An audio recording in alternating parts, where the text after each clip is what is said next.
Ask any parent of an adolescent and you'll hear the same things. They're always in their rooms, they don't make eye contact, or they don't want to talk to me. So what's a parent to do? Well, tonight we have some insight to help you crack the code when it comes to communicating with your kids.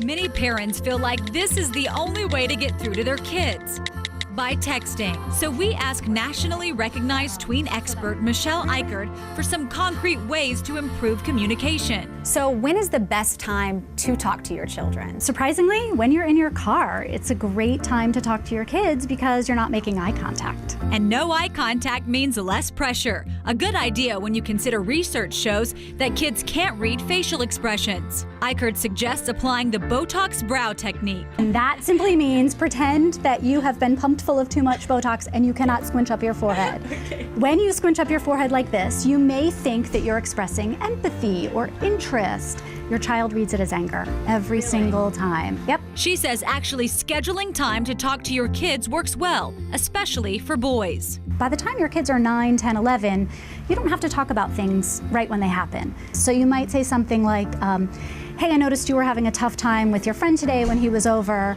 Maybe after dinner, we can sit down and I just want to hear a little bit about how you're feeling about that. And then walk away, drop it.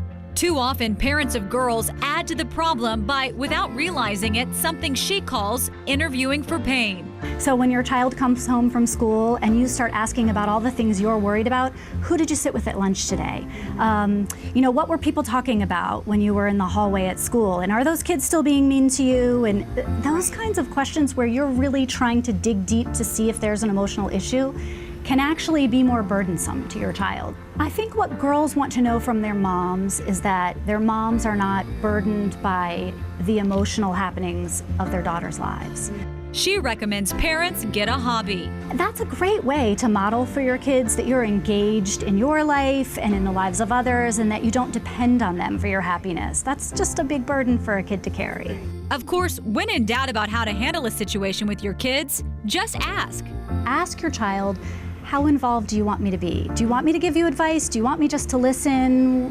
What do you need from me?